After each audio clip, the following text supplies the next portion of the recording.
Hello? Hello? Are we on? Marvin, you need to move back a little bit. What? You need to move back a little bit. Is this good? A little bit more. Oh, hi, boys and girls. Well, today is our first story hour. You got to get over a little bit more, Marvin. Oh, over here? Yeah, that's perfect. Okay. Well, anyway, welcome, boys and girls and boys, cats and dogs, moms and dads, grandmas and grandpas, to our first online story hour. Can you see me? Can you see me? Yes, we can see you, Marvin. You need to back up a little bit. How's that? That's good. Okay. And now, I'd like to introduce you to Miss Betsy. You have to get over this way a little bit more. Oh, like this? Back up a little bit. How's this? That's better. Okay. And here's Miss Betsy, and away we go.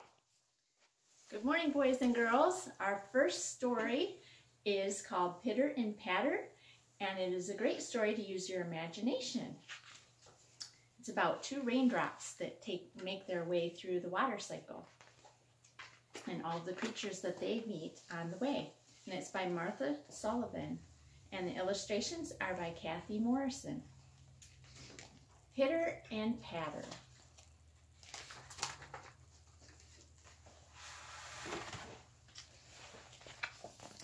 Pitter and Patter dropped from the cool gray cloud one day.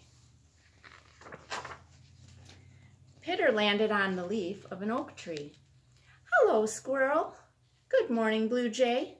Rise and shine, caterpillar.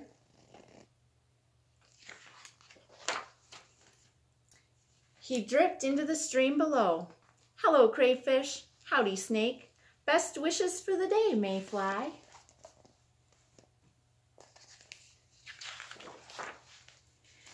The stream carried Pitter down into the valley. Hello, fox. Greetings, dear. A pleasure to see you again, hawk.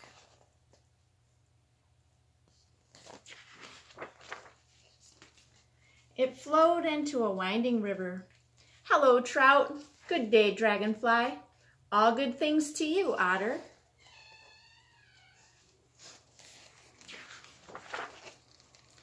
The river poured into a wetland of tall, swaying grasses. Hello, crab. So nice to meet you, shrimp. A happy day to you, heron.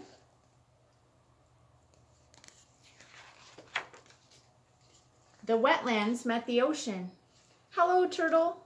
A pleasure as always, Ray. See you again soon, jellyfish.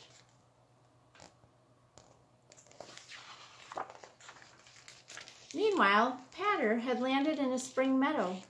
Hello, Daisy. Good morning, bee. Rise and shine, butterfly.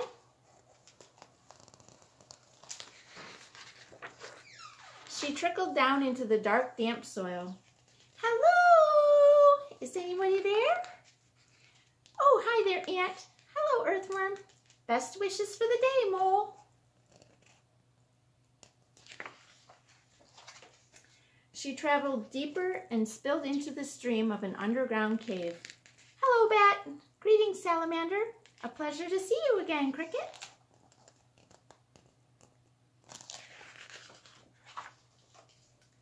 The stream flowed into a river. Hello, beaver. Good day, mink. All good things to you, salmon.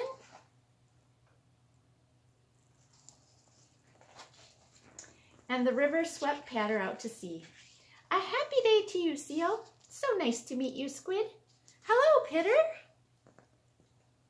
They met in the ocean. In a mist of sea spray, Pitter and Patter met the warm rays of the sun. They became warmer and warmer, and they became lighter and lighter. And they floated up into the sky, where they joined their old friend, the gray cloud. And that is the end of Pitter and Patter.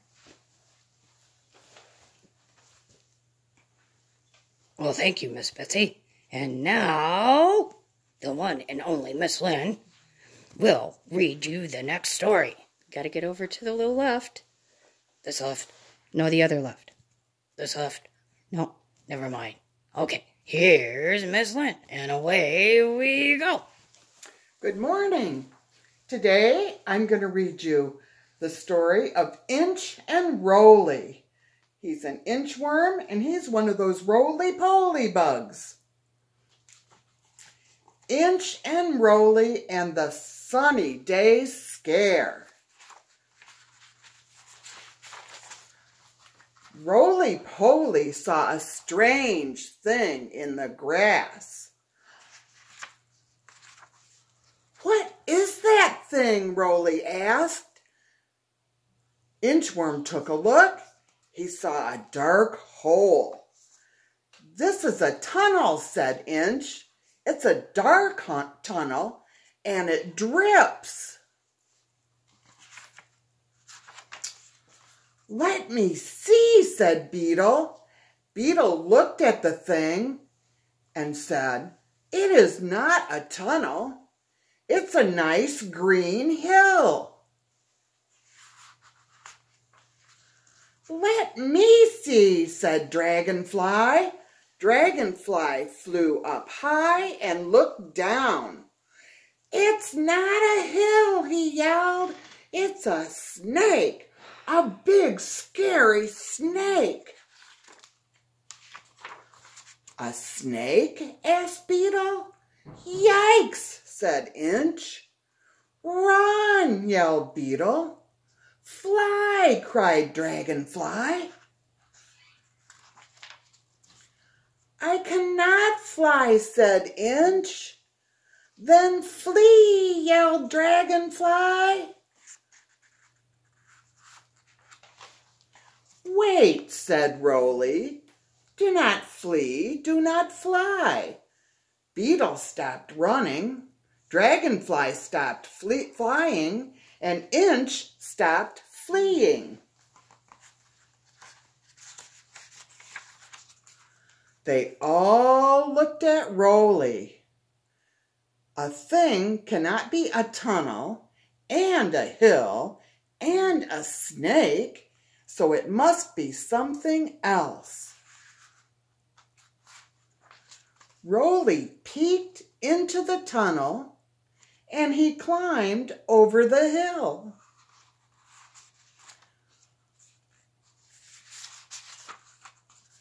She rolled on the back of the snake, right there. "I know what this thing is," said Roly. "This thing is a hose." "A hose?" asked Dragonfly. "That's not scary," said Inch. "That's a good thing," said Beetle. "Yes," said Roly, "a hose is a very good thing. When you need a drink, and after all this yelling, I'm very thirsty." The end. That was very nice, Miss Lynn. And now it's time for Miss Michelle. You gotta get over a little bit and scoot back. Oh, like this? Yes, like that. Perfect. And away we go. Hi there, boys and girls. This is a story of Penduli, and this is by Janelle Cannon. And I hope you enjoy this book. Penduli.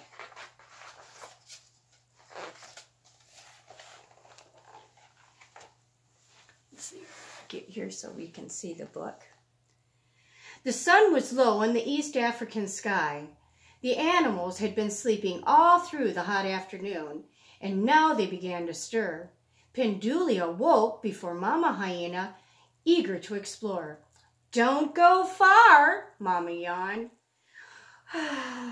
"We must hunt soon. There has been so little to eat lately that we'll need all night to find enough to fill our bellies." Penduli promised to stay close and trotted away. As Penduli passed the waterhole, she spied sleeping animals in the brush. She sniffed the air which was rich with exquisite and mysterious smells. But something was not so exquisite or mysterious. It was the smell of dog. Penduli's sharp ears picked up the soft pounding of pads on the dirt, and she spotted a pack of wild dogs at play on a faraway ridge. And then they saw her. The leader dashed toward Penduli, and the others trailed behind and yelped, "Watch out, dog! It's a hyena!" "Just a shrimpy one," Dog scoffed, coming closer. "If it didn't have all that stripy fur, those ears would make me think it was a baby elephant." The pack erupted into wheezing laughter and galloped away, tongues lolling. Well, Penduli had never given a thought to her ears. Were they really so big? She let them fall flat against her head. Plip, plop. "I can hardly hear now," Penduli thought, but she kept her ears down. I think they hurt her feelings. "Ahem!" A rumbling voice came from the scrub. "Ahem!" Penduli whirled around. A lion! The little hyena poofed her mane, and suddenly she looked twice her size. She was sure that she was mighty fierce, but Lion just calmly looked her up and down, and then he leaned his old, scarred face nearer and said, "That prickly fringe hardly becomes you, young lady." Penduli's mane flopped, and she hurried away. She had never given a thought to her coat. Was it really so straggly?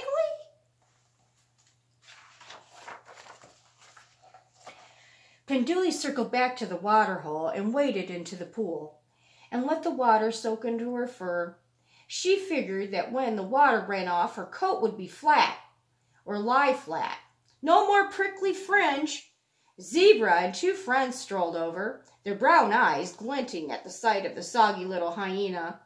Penduli didn't like their amused look, and she tried to lower herself into the deep water and disappear, but she was too late. "If you're going to do stripes, please, please, please work on your symmetry and clarity. Good grooming, not soaking, will take some of that unpleasant haziness out of your patterns," whinnied Zebra. Then the three tossed their heads and dipped their lips into the water and drank. Poor Penduli. Well, Penduli splashed past the startled zebras and escaped to a quiet spot. Were her stripes really so disorderly?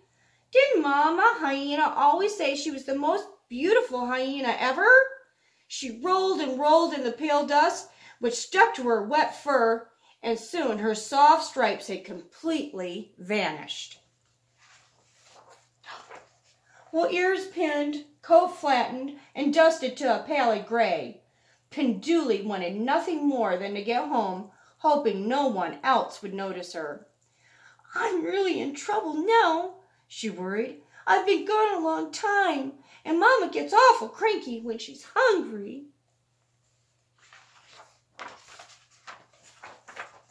And as she headed back to the rocky den, she saw Lion, Zebra, and Dog, along with his rowdy pals, hanging around the water hole. A few wildebeest were there, too, for an evening drink.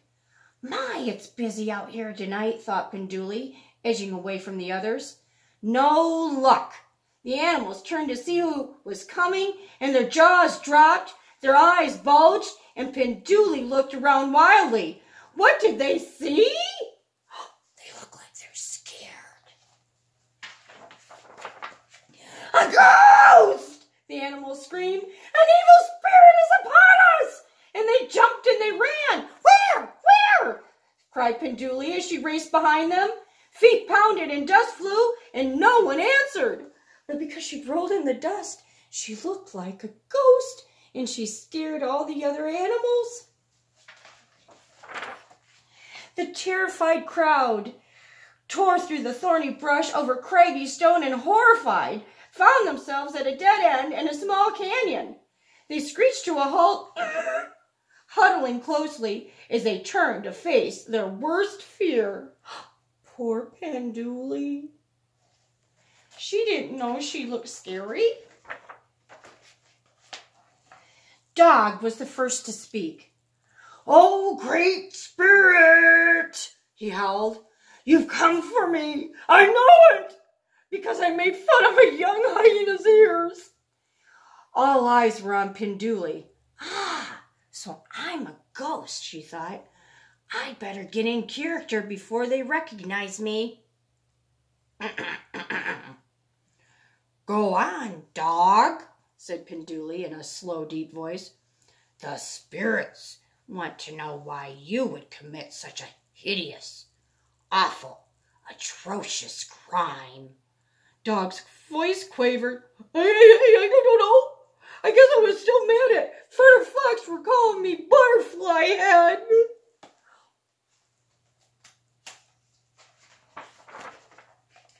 Lion joined in. "Please spare us your wrath. I too have spread discord by insulting a young hyena's mane, but Vulture called my own mane a mange." And Penduli nodded sagely.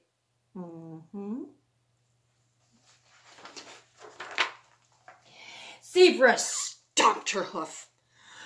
"Owl told me that my stripes were garish," and a tear rolled down her long face. Everyone fell silent. Penduli's mind whirled as she tried to think of what a ghostly spirit might say. Of course, spirits always give tasks and want offerings, she thought. Let's see. Okay, Mama will love this. In order to appease bad spirits, you must find your tormentors and make peace, Penduli called out with authority. "And always leave a bit of every meal as an offering. If you do this, I shall never return." And she turned and she glided away on her tiptoes, trying not to smile. "Thank you! Thank you! Thank you!" called the creatures. "We will do as you say." And once out of sight, Penduli raced home.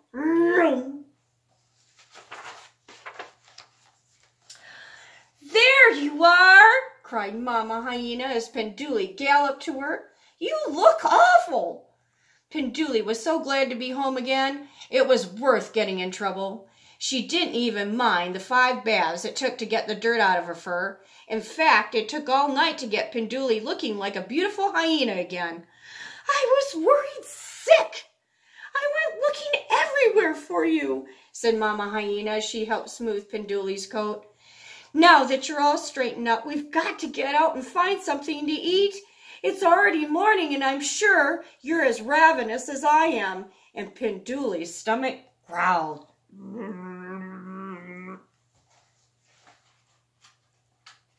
So I wonder what's going to happen. That very morning, Dog, Lion, and Zebra searched the whole wide savannah until they found Fennec Fox, Vulture, and Owl. "We came here on the order of the Great Spirit," Dog announced. "We must find out why you were so rude to us." Fennec Fox spoke up. "I guess I was having a bad day. Serval Cat said I look like a little fuzzy bat without wings."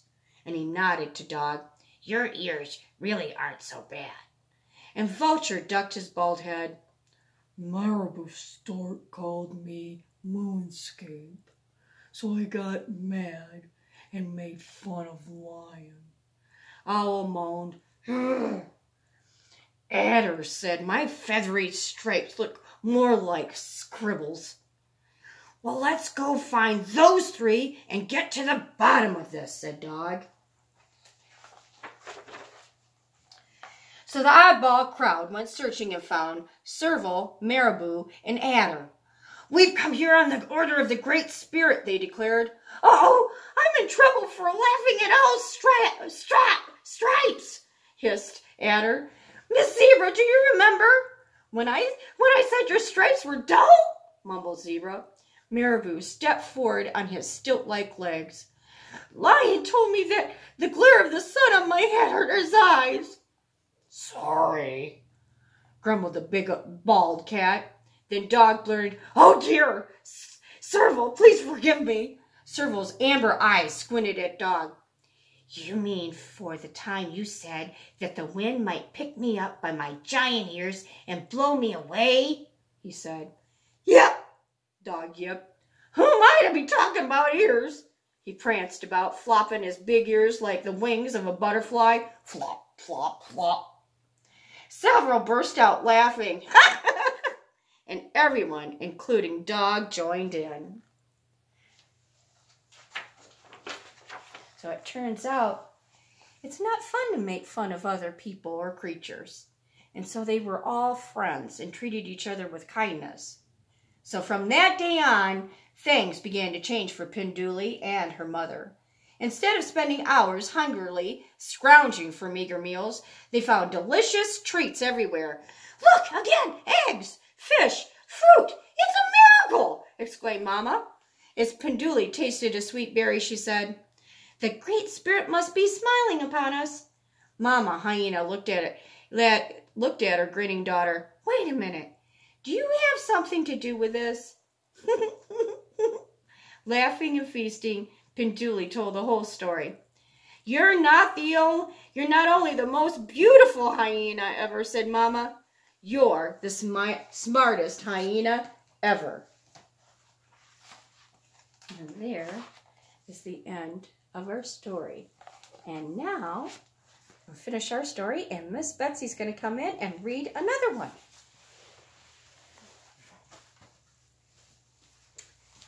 All right. Here's another story called Hog in the Fog, and it is by Julia Kopis and illustrated by Unyang So.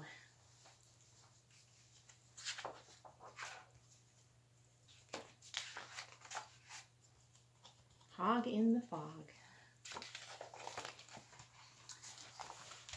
This is the story of Candy Striped Lil and Harry the Hog who lived over the hill.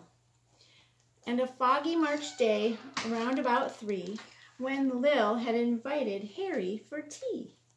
Lil had been busy for hours and hours piling the treats up in teetering towers. And now all of Harry's favorite snacks were heaped on the table in wobbling stacks. There was southern fried lizard and earwig fudge, a very large bowl of barnacle sludge. And there were chocolate chip beetles and slug-flavored chips, and warm jellied maggots with fruit-flavored dips, dragonflies' tongues in a frothy muck shake, and leeches on sticks, and a cuttlefish cake. Doesn't that sound delicious?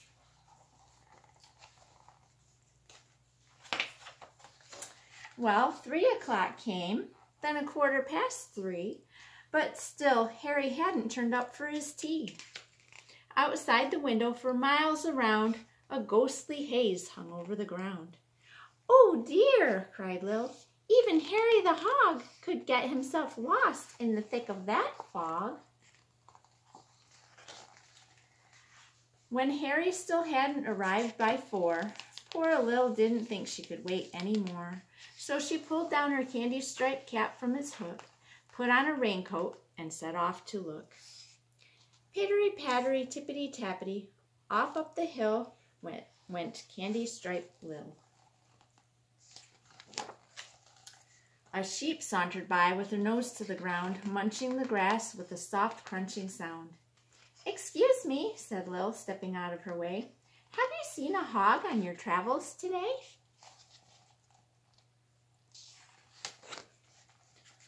I have not, said the sheep, but a while back I saw what I think was a hedge, where no hedge was before.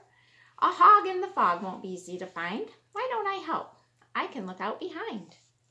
So pittery-pattery, tippity-tappity, munch, crunch, up the hill went the sheep and Lil. A deer came stepping into the lane. Tack, tack went his hoofs like the tapping of rain. Can I ask, said Lil to the deer, if I may, have you seen a hog on your travels today? All I saw, said the deer, were the wings of a bat.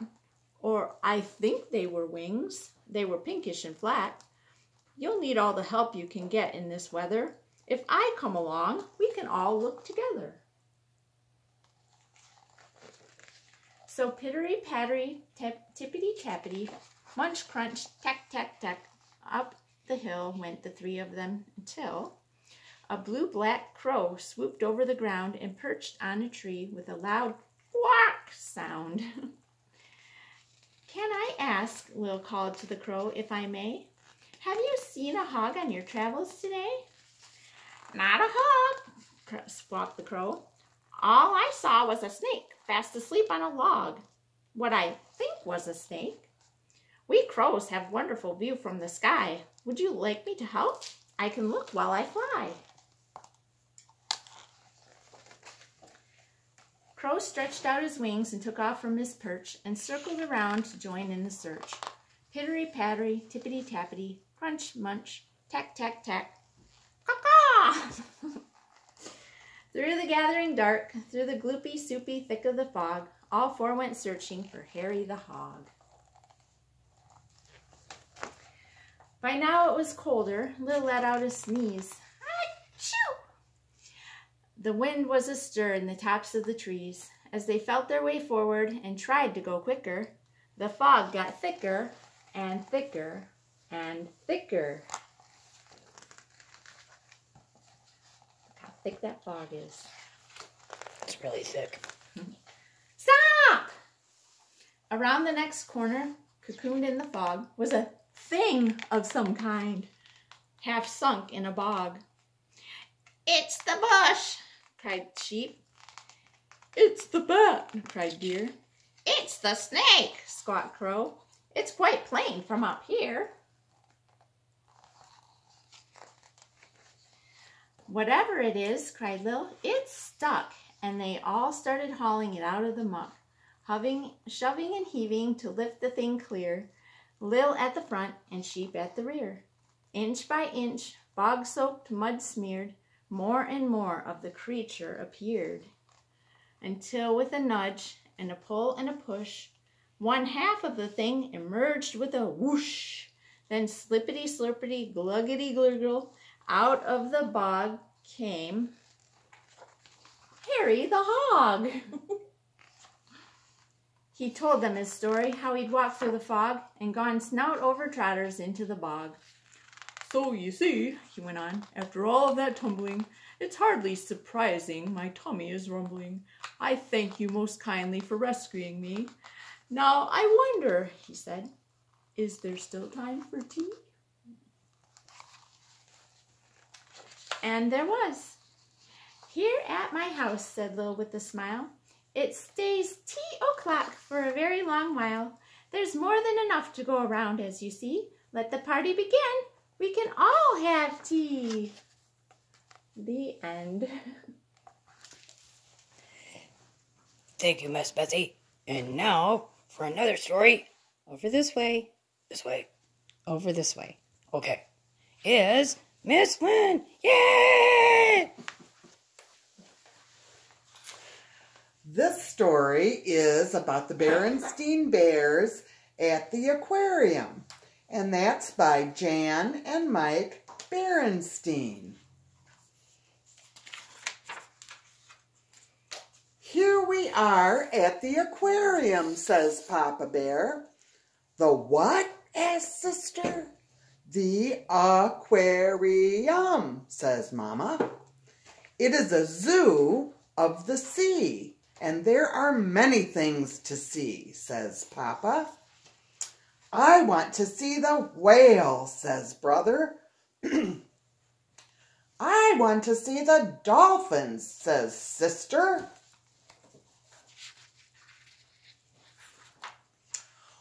What shall we see first? Asked Papa.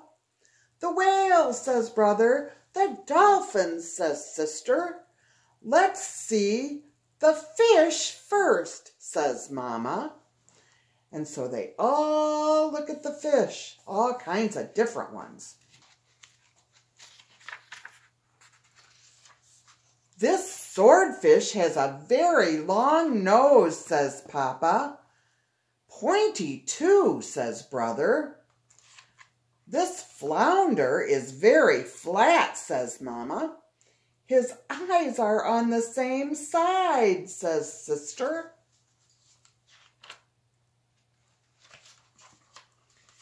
Here is a catfish, says Papa. It looks like a cat, says Brother. Look at his whiskers. Here is a dogfish, says Mama. It does not look like a dog, says Sister. This way to the whale, says Brother. This way to the dolphins, says Sister. In the next room, they see an octopus. Which end is in the front, says Mama. I'm not sure, says Papa. They see jellyfish. Those long strings can sting you, says Papa. Not if we stay out of the tank, says Mama. Where is the whale, asks Brother.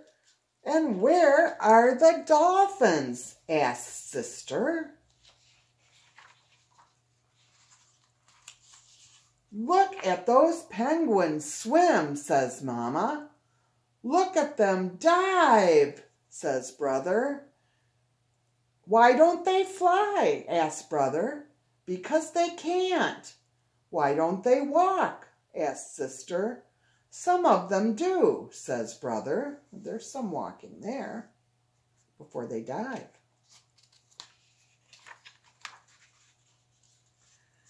These are some big fish, says Papa. The sharks are scary, says Brother. Look at their sharp teeth. The sunfish is very funny, says Sister. Look at his big head.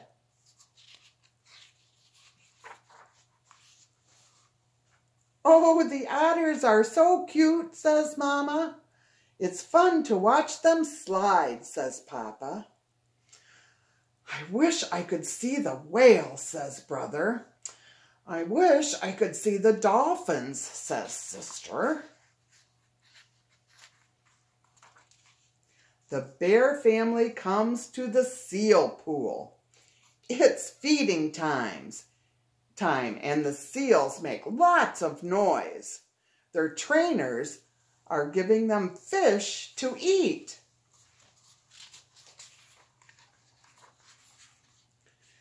This makes me so hungry, says Papa. Well, there's a place to eat, says Mama. And the bears have lunch and watch the